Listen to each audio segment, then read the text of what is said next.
भारतीय विदेश मंत्री एस जयशंकर ने बुधवार को संयुक्त राष्ट्र महासभा के 76वें सत्र से इतर अपने वैश्विक समकक्षों के साथ सिलसिलेवार बैठकें की और अफगानिस्तान और हिंद प्रशांत समेत कई मुद्दों पर चर्चा की।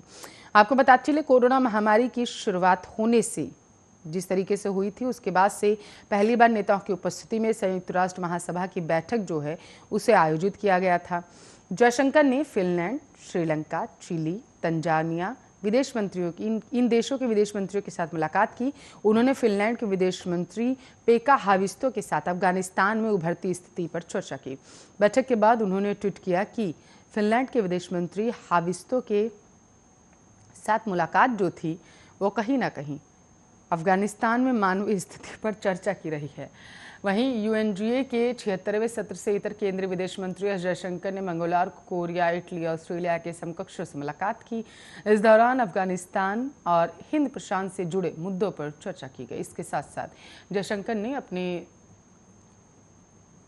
दक्षिण कोरियाई समकक्ष चुंग युंग योंग से मुलाकात की और द्विपक्षीय संबंधों के विभिन्न पहलुओं पर व्यापक बातचीत की, जिसमें दक्षिण नीति और भारत की एक्ट ईस्ट नीति शामिल है। आपको बताते चले, अपने इटालियन समकक्ष लुइगी डिमाओ के साथ बातचीत करते हुए जयशंकर ने वैक्सीन से संबंधित चुनौतियों पर चर्चा भी की है। इसके साथ साथ इटली के विदेश मंत्री लुइगी डिमाओ वर्तमान G20 अध्यक्ष हैं। इसके अलावा जयशंकर ने अपने ऑस्ट्रेलियाई समकक्ष मॉरिस पायने से भी मुलाकात की और इंडो पैसिफिक में हाल के घटनाक्रम पर चर्चा की।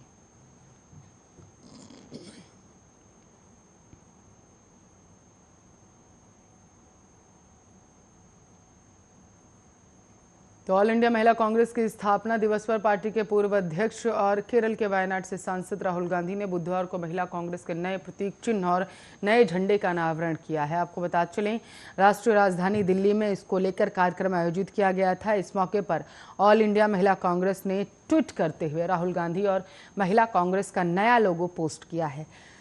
इसके साथ ही आपको बताते चले, इसने कहा है कि गांधी ने महिला कांग्रेस के नए प्रतीक चिन्ह और झंडे का अनावरण किया। महिला कांग्रेस ने आगे कहा कि ये मूल कांग्रेस पार्टी के हाथ के चिन्ह को सम्मिलित कर महिलाओं की पार्टी और देश में भागीदारी बढ़ाने का संदेश देता है।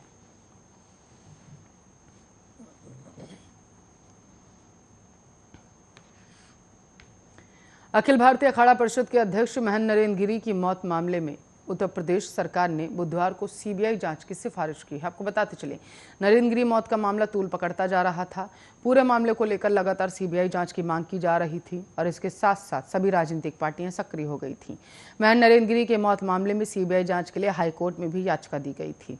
यूपी के गृह सचिव विभाग ने यह जानकारी दी कि सीएम योगी आदित्यनाथ ने पूरे मामले की जाँच जो है वो सीबीआई से कराने की सिफारिश केंद्र सरकार की है। अब केंद्र सरकार को इस मामले में फैसला करना होगा कि वह सीबीआई जांच चाहती भी है या फिर नहीं। उत्तर प्रदेश के गृह विभाग ने कहा है कि प्रयागराज में अखाड़ा परिषद के अध्यक्ष महंत नरेंद्र गिरी जी की दुखद मृत्यु से जुड़े प्रकरण की मुख्यमंत्री योगी आदित्यनाथ के आदेश पर सीबीआई से जांच कराने की संस्तुति की जाएगी। पोस्टमार्टम के अनुसार महंत नरेंद्र गिरी की मौत का समय 20 सितंबर को दोपहर 3 से 4 बजे के बीच का था। शरीर पर किसी तरीके का कोई भी निशान मौजूद नहीं था। इससे पहले साधु संत के साथ साथ बीजेपी सांसद साक्षी महाराज ने भी ये बात कही थी कि महंत नरेंद्र गिरी सुसाइड कतई नहीं कर सकते हैं। बीजेपी के पूर्व सांसद रामविलास वेदांती ने भी ऐसा ही कुछ बयान दिया था। विपक्ष के साथ साथ पार्टी की तरफ से उठती इस मांग के बाद योगी सरकार ने सीबीआई जांच की सिफारिश कराने का फैसला किया।